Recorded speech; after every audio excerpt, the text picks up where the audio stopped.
शिमारू के नए वीडियोस के लिए सब्सक्राइब कीजिए और बेल आइकन को दबाना न भूलें। केसरिया बालम आओ हमारे देश। पद्मा जीजी, जीजी, पद्मा जीजी, जीजी मेरा साल, जीजी दरवाजा।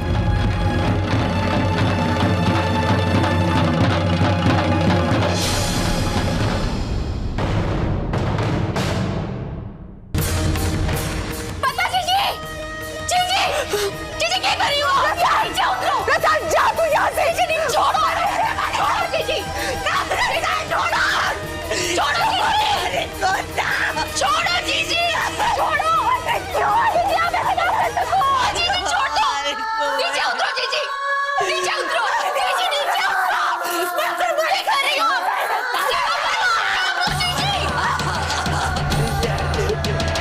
संभालो अपने आप को जीजी। जीजी चलो उठो, उठो जीजी, आपको आराम की जरूरत है। उठो जीजी, जीजी उठो।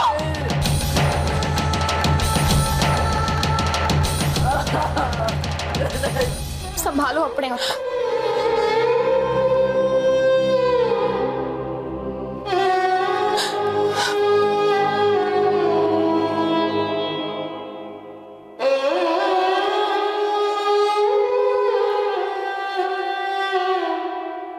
जीजी दवाई खाकर आराम करो। 11 साल मारे को दवाई की जरूरत ना,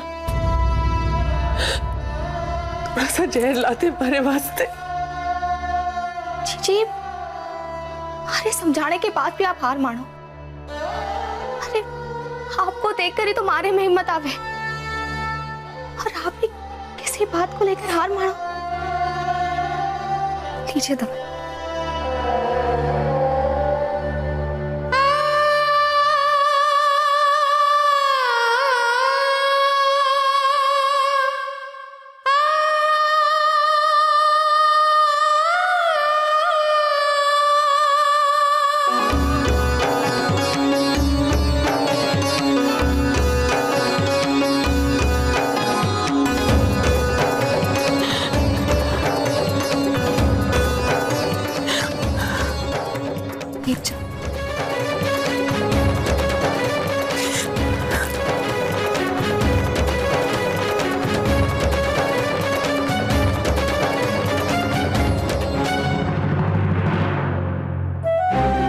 न जाने पद्मा जीजी के साथ क्या बात हुई है जो वो इतना बड़ा कदम उठाने जा रही थी। क्या हो रहा है इस घर में? जब मैं चाबी मांगने जीजी के पास ना आती तो पद्मा जीजी, हे भगवान थारा लाख लाख शुक्र है। अब क्या करूं मैं? पद्मा जीजी की बात घर वालों को बताऊंगी तो पता नहीं सब क्या सोचेंगे। अब तो मैं पद्मा जीजी से तहखाने की चाबी मांगकर उन्हें हर समस्या में ना डाल सकूं, और हरे को रुक्मी जीजी को भी खोज निकालना है। पर कैसे? बिना तहखाने की चाबी के मैं दरवाजा खोलूंगी कैसे? हे भगवान हरे को रास्ता दिखाओ। कैसे मैं अपनी रुक्मी जीजी तक पहुंचूं और कैसे उन्हें मुसीबत से बाहर निकालूं? क्या हो गया है कान्हा? कहीं मैंने खत लिखकर बहुत बड़ी भूल तो ना करती? क्योंकि अगर रसाल ने खत में छुपी बात ने नहीं पढ़ा तो, और अगर रसाल ने पढ़ा है तो दीप का पीछा करके रसाल पहुंची क्यों ना है अब तक? या फिर दीप सिंह ने वो खत घर वालों को दिखाया ही ना है अब तक? हे भगवान, कहीं मारे खत लिखने की वजह से हमारी बहन रसाल पर तो कोई मुसीबत ना आ गई? ये क्या भूल कर दी मैंने? क्यों लिखा वो खत मैंने?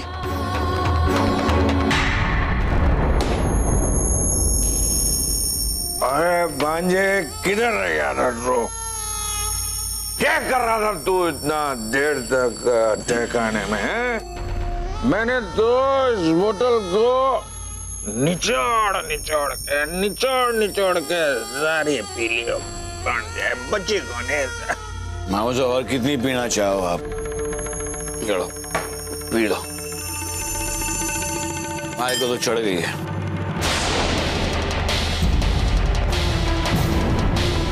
गया था तहखाने में देखने की सब कुछ ठीक ठाक है कहना। मामू से उस कमी ने अपना मुंह ना खोला अब तक। तो हटा दे उसको रास्ते से बन जाए। वो कहावत है ना कि न रहेगा बांस न बजेगी बांसुरी। हटा दे रास्ते से उसका। मामा साहब आप भी जानो कि मैंने उसे क्यों जिंदा रखा है अब तक। जानो भाणजे जानो, ये तो यही कहावत हो गई कि सांप के मुंह में छिचुंदर। नशे में आपको और कोई मिसाल ना मिली? हमारी तुलना सांप से करो आप। शेर बोलो मामा साहब, शेर। अरे भांजे, शेर के मुंह से कोई बच के अभी तक नहीं निकला है, इसलिए अभी तक कोई कहावत ही नहीं बनी। माओ से गिलास खत्म करो और सो जाओ। हमारे को घनी नींद है, किसी वक्त सोने वाला हूँ। तो ले भाई, एक गिलास और पी ले। थोड़ी देर में दीप भाई साहब और मामा साहब दोनों सो जाएंगे। मैं तभी अत्थे आकर तहखाने की चाबी उठा सकूं।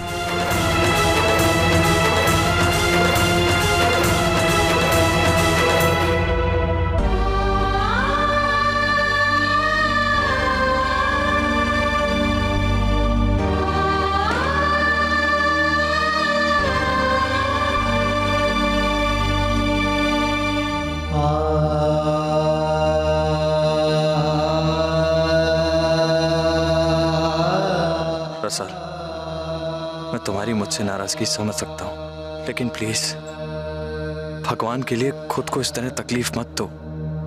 कम से कम हमारे होने वाले बच्चे के लिए। बस एक बार ठाकुर सा सो जाए, फिर मैं मामा सा के कमरे में जाकर तहखाने की चाबी हासिल कर सकूं और अपनी जीजी को तहखाने से बाहर निकाल सकूं।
के कमरे से आई। हे भगवान, कहीं वो फिर से तो अपने आप को कोई नुकसान ना पहुंचा रही।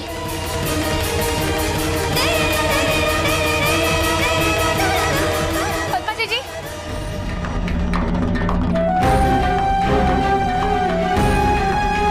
हमारे को समझ लेना चाहिए था कि मैं एक अभागी हूँ रसाल, एक अभागी हूँ।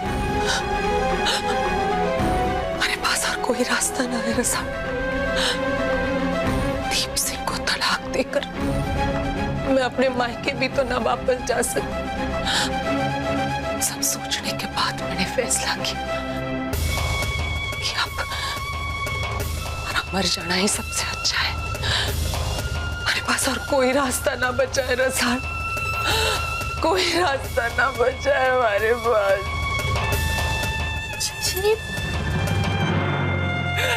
जी मैं जान हूं कि आप पर क्या बीत रही है, पर फिर भी मैं यही कहूंगी कि आपके अपने आप को खत्म करने की सोच बिल्कुल सही ना उम्मीद से दुनिया ना चले जीजी, उम्मीद पर ही दुनिया टिकी है।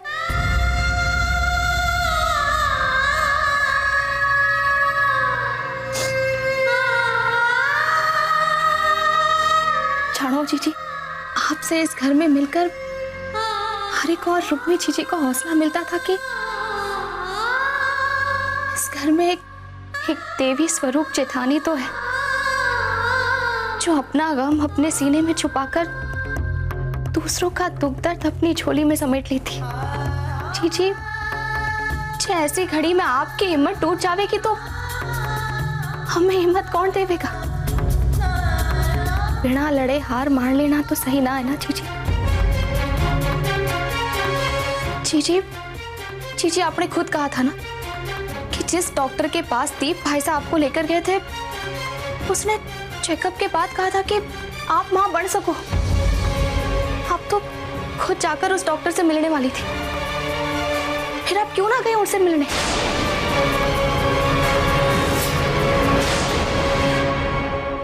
आप तो खुद जाकर उस डॉक्टर से मिलने वाली थी, फिर आप क्यों ना गए उनसे मिलने?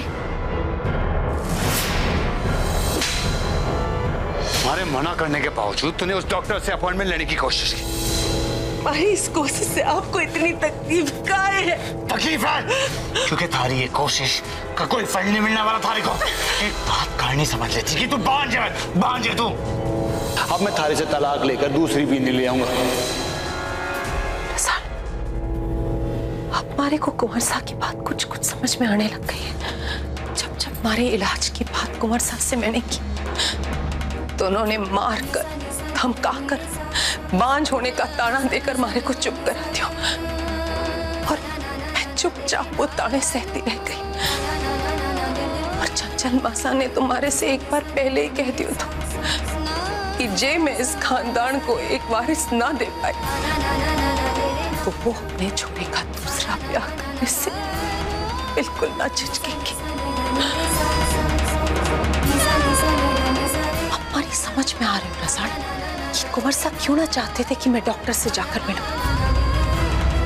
वो कई महीनों से यही भूमिका बांध रहे थे, रोज रोज बांझ होने के ताने देते थे, सारा दोष माने में ही बताते थे। मतलब ये सब कुछ उनके दिमाग में पहले से ही चल रहा था कि वो मारे को बांझ कहकर दूसरा प्यार रचाएंगे और इसी वास्ते वो हमारे इलाज के इतने खिलाफ थे। हमारे से कहते रहे कि बंजर जमीन पर कभी कुछ ना उग सके। हमारे से तलाक लेकर दूसरी शादी करने की बात कोई आज की ना है रसाल। ये बात तो वो पहले ही ठान चुके थे और आज उन्होंने और चंचल मासा ने वो बात हमारे से साफ साफ कह दी। जी, काश की दीप भाई साहब की कदर करना जानते। काश की उन्हें एहसास होता कि आप जैसी नेक बींदनी नसीब से मिलती है। जी, आपकी बातें सुनकर मारे को समझ में ना आ रहा है कि क्यों दीप भाई साहब से अलग होना चाहे।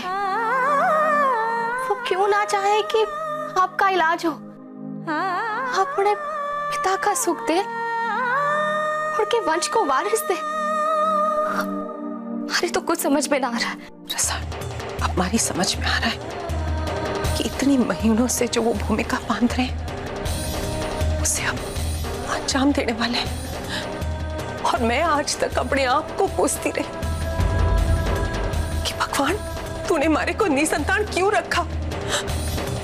इस हवेली की इज्जत और अपने माँ बाप की लाज के बारे में सोचकर मैं चुप रही उनके ताने, उनकी फटकार, उनकी सारी बातें चुपचाप सहती रही। लेकिन अब मैं चुप ना रहूंगी रसान। मैं जाऊंगी इस डॉक्टर के पास और जरूर मिलूंगी उससे। बस तू माता जी महाराज से मारे वास्ते इतनी प्रार्थना कर कि उसकी रिपोर्ट में मेरी मां बनने की पूरी उम्मीद हो। एक बार डॉक्टर की रिपोर्ट हमारे हित में हुई ना, तो मैं अपने आप जाऊंगी दादी सा और पापा सा के पास और उनसे पूछूंगी कि मारे बींद का दूसरा ब्याह कराने वास्ते मारे माथे पर बांझ होने का कलंक क्यों लगाया गया। हाँ जीजी, आप डॉक्टर के पास जाकर अपनो इलाज करवा। हमारे को माताजी महाराज पर पूरा भरोसा है, वो आपको ना उम्मीद ना होने देंगे।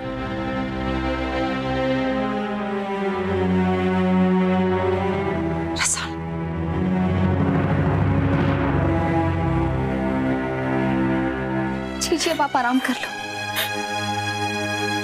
मैंने आपको नींद की गोली दी, जब सोओगे ना तो सवेरे आपको सर दर्द हो जाएगा।